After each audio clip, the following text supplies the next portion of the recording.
2026 so ஆங்கில புத்தாண்டெல்லாம் வந்து சிறப்பாக நம்ம அனைவரும் கொண்டாடி இருப்போம்னு நினைக்கிறேன். இப்பொழுது பார்த்திங்கன்னா நம்ம தை மாதம் 2026 பார்த்திங்கன்னா இப்போது தை மாதம் வந்திருக்கு. ஸோ இந்த தை மாதத்தின் சிறப்புகள் என்னென்ன இருக்குது, மேலும் பார்த்திங்கன்னா இந்த தை மாதத்தில் 12 ராசிக்காரர்களுக்கும் 27 நட்சத்திரக்காரர்களுக்கும் என்னென்ன சிறப்புகள், என்னென்ன பாதிப்புகள், சரிங்களா, யார் உச்சத்தை தொட போகிறார் அப்படின்ற விஷயங்கள் பற்றியும் இப்போ நம்ம இந்த வீடியோவில் பார்ப்போம். இந்த தை மாதம்னா தை மாதத்தின் சிறப்பு அப்படின்னு பார்த்தீங்கன்னா, இது நம்ம ஜனவரி மாதத்தில் 2026 ஜனவரியில் 15ஆம் தேதி வந்து தை மாதம் பிறக்குது. ஸோ அப்படி பார்த்தா வியாழக்கிழமை குரு பகவான், ஸோ குரு தினத்தில் தை மாதம் பிறகுது. ஸோ எல்லாருக்கும் செல்வ செழிப்புகள் ஏற்படும், பொருளாதாரத்தில் மிகப்பெரிய மாற்றங்கள் ஏற்படும் சொல்லலாம். மேலும் பார்த்தீங்கன்னா இதிலே பார்த்தீங்கன்னா இந்த மாதம் தை மாதத்தில் பார்த்தீங்கன்னா 18ஆம் தேதி ஜனவரி 18 தை அமாவாசை வருது. ஸோ தை அமாவாசை, தை மாதம்னாலே தட்சிணாயனம் முடிந்து உத்தராயண காலம் தொடங்குதுன்னு சொல்லலாம். ஸோ அந்த உத்தராயணம் தட்சிணாயனம் எல்லாருக்கும் தெரிஞ்சிருக்கும். நம்ம தேவர்களுக்கு இந்த காலை பொழுது, இந்த மார்கழி மாதம் பார்த்தீங்கன்னா லாஸ்ட் மாதம், சரிங்களா, போன மாதம் மார்கழி மாதம் என்னவாக இருக்கும்னு பார்த்தீங்கன்னா அவங்களோட காலை பிரம்ம முகூர்த்த நேரம் சொல்லுவோம். பிரம்ம முகூர்த்தம் முடிஞ்சு இந்த தேவர்களுக்கு இப்போ என்ன இருக்குது, காலை விடியற் காலை பொழுது தான் அந்த உத்தராயண காலம் ஸ்டார்ட் ஆகுது தை மாதம். ஸோ இந்த காலகட்டத்தில் வந்து பார்த்திங்கன்னா இந்த காலகட்டம் எல்லாருக்கும், எல்லா ஜீவராசிகளுக்குமே பார்த்திங்கன்னா இந்த காலகட்டம் தான் ஒரு எழுச்சி மிக்க ஒரு நாளாக இருக்கும்னு சொல்லலாம் இந்த மாதம் முழுக்க. ஏன்னா பல பேர் பார்த்திங்கன்னா நம்மளே பார்த்திங்கன்னா புது வீடுக்கு கிரகபிரவேசம் பண்ணுறதுக்கு, கல்யாணத்துக்காக தேதி குறிக்கிறதுக்காக எல்லாம் வெயிட் பண்ணிட்டு இருப்பாங்க. கல்யாணத்துக்காக புதுமண தம்பதிகள் இணைவதற்காக காத்து கொண்டிருக்கக்கூடிய நேரம் வந்து பார்த்திங்கன்னா இந்த தை மாதம் அப்படின்னு சொல்லலாம்.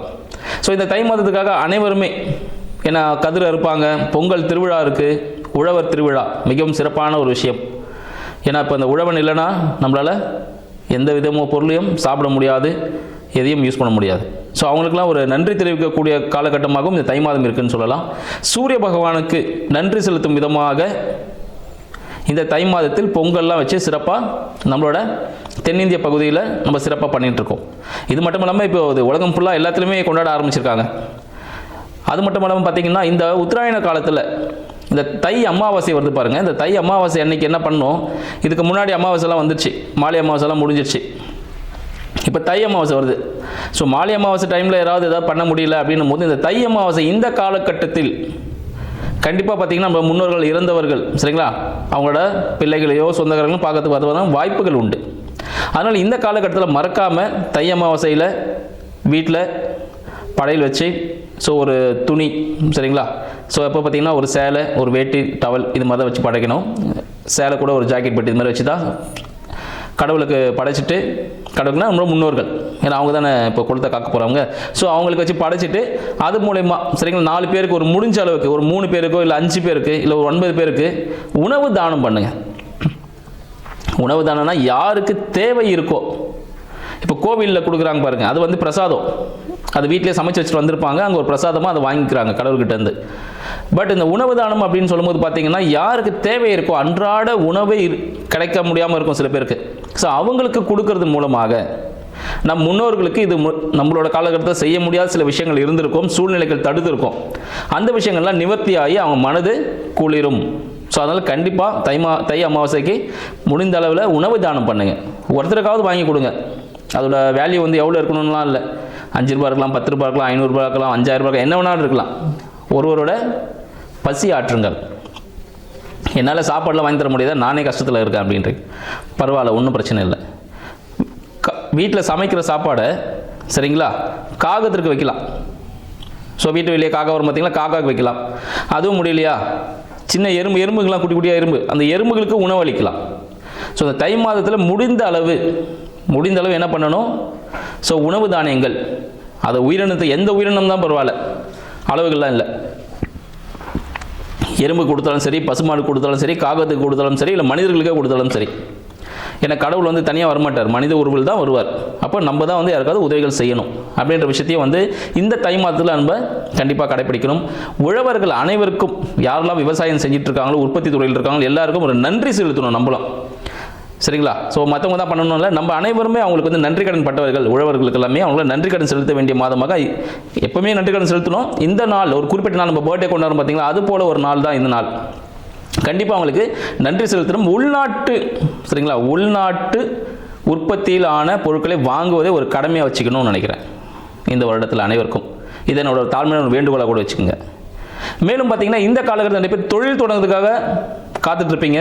அதுக்காக நல்ல நேரங்களை குறித்து உங்களுக்கு சாதகமான, உங்களோட சுய ஜாதகத்துக்கு சாதகமான, சரிங்களா, ஸோ அந்த ஜாதகத்துக்கு சாதகமான தேதிகளை குறித்து உங்களோட சுய தொழில்கள், இல்லை வேலைக்கு ஜாயின் பண்ண போகிற டேட்டு, புது வீட்டுக்கு போக போகிறீங்களா அதுக்காக வாழ்த்துக்கள், திருமணத்தில் இணைய போகும் தம்பதிகளுக்கு வாழ்த்துக்கள், இது எல்லா விஷயங்களும் சமய சடங்குகள் எல்லாமே பாரம்பரிய முறைப்படி இந்த தை மாதத்தில் அனைவருக்கும் சிறப்பாக நடைபெற அடியேனின் வாழ்த்துக்களும் நன்றிகளும். 2026 ஆங்கில புத்தாண்டு நல்வாழ்த்துக்கள். மீனராசி அன்பர்களுக்கு இந்த 2026 பிறக்கக்கூடிய தை மாதம் எத்தகைய சாதக பாதக பலன்களை தரப்பொழுதுன்னு பார்க்கலாம்.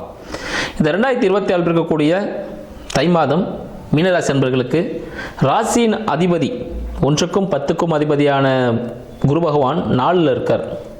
அப்போ கடந்த சில மாதங்களாக அவர் 4ல் இருக்கார். இப்போ 5ல் போயிருந்தார், திருப்பி 4க்கே வந்துட்டார். அப்போ என்ன ஆகும் மீனராசி அன்பர்களுக்கு? மீனராசி அன்பர்களுக்கு இந்த தை மாதம் ஒரு ஜாக்பாட் மாதம்னே சொல்லலாம். ஏன்னு பார்த்தீங்கன்னா குரு பகவான் 4ல் இருக்கார். அப்போ வீடு சார்ந்த விஷயத்தில் சிறிய திருத்தங்கள் ஏற்படும். வீட்டில் சின்ன ஒரு ஆல்ட்ரேஷன் ஒர்க் நடக்கலாம்.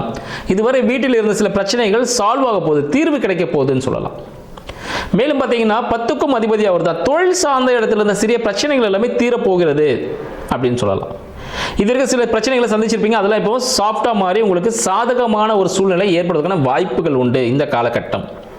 மேலும் உங்களுக்கு 2க்கும் 9க்கும் அதிபதியான செவ்வாய் பகவான் 11ல் இருக்கிறார். புதிய முயற்சிகளால் தந்தையின் அனுகூலத்துடன் உங்களுக்கு வெற்றி வாய்ப்புகள் காத்துட்டு இருக்கு. குடும்பத்தில் நீங்கள் உங்கள் செல்வாக்கு உயர போகுதுன்னு சொல்லலாம். மீனராசி அன்பர்களுக்கு வருமானம் கிடைக்கக்கூடிய மாதமாக இந்த மாதம் திகழப்போகுது. இதுவரை உங்களுக்கு இருந்த தடைகள் எல்லாமே தீரப்போகுதுன்னு சொல்லலாம். எல்லாமே ஒரு ப்ராஃபிட்டாக மாறப்போகுது. குடும்பத்தின் மூலமாக ஒரு வருமானம் வரும் காலமாக இந்த தை மாதம் விலகப்போகுது. இது தந்தையாரிடம், தந்தை ஸ்தானத்தில் இருப்பவர்களிடம் ஆன்மீக சுற்றுலா செல்வதன் மூலமாக உங்களுக்கு வெற்றிகள் பெறப்போகிறீர்கள் சொல்லலாம். சமூகத்தில் உயர்ந்த அந்தஸ்து கிடைக்கக்கூடிய மாதமாக இந்த மாதம் மீனராசி அன்பர்களுக்கு இருக்க போகுது. இதுக்கு நீங்கள் என்ன பண்ணணும்? தந்தைக்கு தேவையான உதவிகள் செய்யணும். மேலும் பார்த்தீங்கன்னா 3க்கும் 8க்கும் அதிபதி சுக்கிர பகவான் 11ல் இருக்கிறார். அப்போ புதிய முயற்சிகளால் ஏற்பட்ட பிரச்சனைகள், இல்லை டாக்குமெண்டேஷன்ஸ் இஷ்யூவால் வந்த பிரச்சனைகள், இல்லை ஜாமீன் போய் நின்னது, கையெழுத்து போட்டது, இல்லை பணம் கடனாக கொடுத்தது, இல்லை ஷோல்டர் இஎன்டி ரிலேட்டடான பிரச்சனைகள், நரம்பு சம்மந்தப்பட்ட பிரச்சனைகள், தோல் சம்மந்தப்பட்ட பிரச்சனைகள், இதுலேருந்துலாம் உங்களுக்கு என்ன பண்ணும்? விடிவு காலம் கிடைக்க போகுது. இந்த பிரச்சனைகள், கோர்ட்டு கேஸ் வழக்குகள் எல்லாமே இப்போ உங்களுக்கு வெற்றியை தரப்போகுதுன்னு சொல்லலாம். ஏன்னா 11ஆம் பாவகத்தில் பார்த்தீங்கன்னா உங்களுக்கு சூரியன், புதன், சுக்கிரன், செவ்வாய் 4 பேரும் இருக்காங்க. வேற என்ன வேணும்? இந்த 4 பேரும் 11ஆம் ஸ்தானத்தில் வர்றதுனால உங்களுக்கு எல்லாமே வெற்றிகளை அள்ளி கொடுக்கக்கூடிய மாதமாக இந்த காலகட்டம். இதுவரை ஏதாவது ஒரு பணம் வரணும்னு வெயிட் பண்ணிருந்தீங்க, அந்த பணம் இந்த தை மாதத்தில் உங்களுக்கு கிடைக்கிறதுக்கான வாய்ப்புகள் உண்டுன்னு சொல்லலாம். 4க்கும் 7க்கும் அதிபதி புத பகவான் 11ல் இருக்கிறார். அப்போ வீட்டின் மூலமாக ஒரு வருமானம், தாயாரின் உடல்நிலையில் இருந்த பிரச்சனைகள் சால்வ் ஆகிட்டு நல்லாயிடுவாங்க.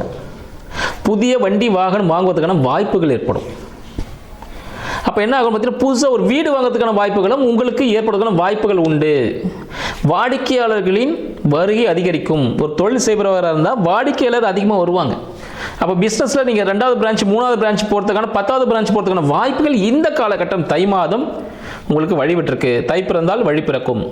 இந்த தை மாதம் உங்களுக்கு அத்தகைய பலனை தர காத்துட்ருக்குன்னு சொல்லலாம். 5ஆம் அதிபதியான சந்திர பகவான். அப்போ என்ன இருக்கும்? மனத்தில் ஒரு குழப்பம் இருக்கும். ஒரு தெளிவான முடிவு எடுக்க முடியாமல் இருப்பீங்க. இது செய்யலாமா கரெக்டாக, இல்லை அது செய்யலாமா கரெக்டாக, அந்த குழப்பமான ஒரு முடிவுகள் உங்களுக்கு எதை எடுக்குதுன்னு தெரியாமல் இருக்கும். அப்போ உங்களோட வாழ்க்கை துணையின் உதவியுடன் அந்த செயல்களை செய்யும் பொழுது அது உங்களுக்கு சாதகமாக கிடைக்கும். ஏன்னா 4க்கும் 7க்கும் அதிபதி இல்லை. அப்போ சுகபோக வாழ்வு வீட்டில் இருப்பவர்களாக உங்களோட வாழ்க்கை துணை தான். அவங்களோட உதவியோடு செய்யும் பொழுது அது உங்களுக்கு ஒரு சிறந்த பலனை கொடுக்கும்னு சொல்லலாம். மேலும் 6ஆம் அதிபதி தொழில் வெற்றி, வேலையில் ப்ரமோஷன், போட்டித் தேர்வுகளில் வெற்றி, இவங்க எல்லாம் 11ல் இருக்கிறாங்க. அப்போ ஒரு போட்டித் தேர்வு எழுதுபவராக இருந்தால் இந்த காலகட்டத்தில் உங்களுக்கு அரசாங்க பணிகள் கிடைப்பதற்கான வாய்ப்புகள் அதிகம். போட்டித் தேர்வில் வெற்றி பெறுவதற்கான வாய்ப்புகள் அதிகம். பேங்க் லோன் எதனா வேணும்னா பேங்க் லோனும் கிடைக்கும் இந்த காலகட்டத்தில். மேலும் பார்த்தீங்கன்னா உங்களுக்கு 8ஆம் அதிபதி சுக்கிரன்.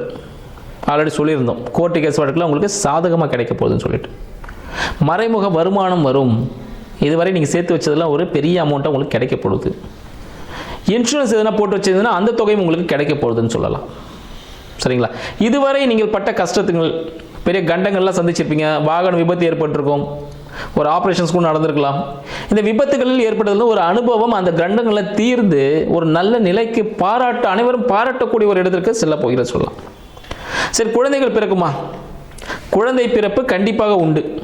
இந்த காலகட்டத்தில் மீனராசி அன்பர்களுக்கு குழந்தை பிறப்பு ஏற்படும் ஒரு காலமாக விளங்குது. பட் மருத்துவ உதவியுடன் தான் பிறக்கும். சரிங்களா? மருத்துவரை ஆலோசித்து அந்த ட்ரீட்மெண்ட்டை எடுத்தீங்கன்னா மீனராசி அன்பர்களுக்கு குழந்தை பிறக்கும். திருமணம் நடைபெறுமா? திருமணம் நடைபெறும். மீனராசி அன்பர்களுக்கு இந்த காலகட்டத்தில் திருமணம் நடைபெறும். தடைப்பட்ட திருமணங்கள் நடைபெறும். மேலும் இரண்டாம் திருமணத்திற்காக காத்து கொண்டிருக்கக்கூடிய மீனராசி அன்பர்களுக்கு இந்த காலகட்டத்தில் இரண்டாம் திருமணம் நடைபெறும். மூன்றாம் திருமணம்னாலும் இந்த காலத்தில் நடக்கும். ஏன்னா மீனராசி அன்பர்களுக்கு 7ஆம் அதிபதியும் என்ன பண்ணுறாரு? 11ல் இருக்கிறார். அப்போது பார்த்தீங்கன்னா கண்டிப்பாக எப்படி இருந்தாலும் மீனராசி அன்பர்களுக்கு திருமணம்ன்றது இந்த காலத்தில் நிச்சயிக்கப்படும். நிச்சயிக்கப்பட்ட திருமணங்கள் தை மாதம் நடந்தே தீரும். அதில் எந்த விதமான தயக்கமும் வேண்டாம். மேலும் பார்த்தீங்கன்னா தடைப்பட்ட திருமணங்கள், ஒரு நிச்சயத்தை பண்ணியிருப்பாங்க, அப்புறம் வேணான்னு விட்டுருப்பாங்க. ஸோ அதுபோல் இருக்க திருமணங்கள் இந்த காலகட்டத்தில் திரும்பவும் நடப்பதற்கான வாய்ப்புகள் உண்டு. அப்போ கன்ஃபார்மாக தை மாதத்தில் திருமணம் நடக்கும். இந்த ஆண்டில் கண்டிப்பாக திருமணம் இருக்குது மீனராசி என்பவர்களுக்கு. தொழில் அமையுமா? வேலை சார்ந்த பிரச்சனைகள். ஸோ தொழிலில் மாற்றம் ஏற்படுவதற்கான வாய்ப்புகள் உண்டு.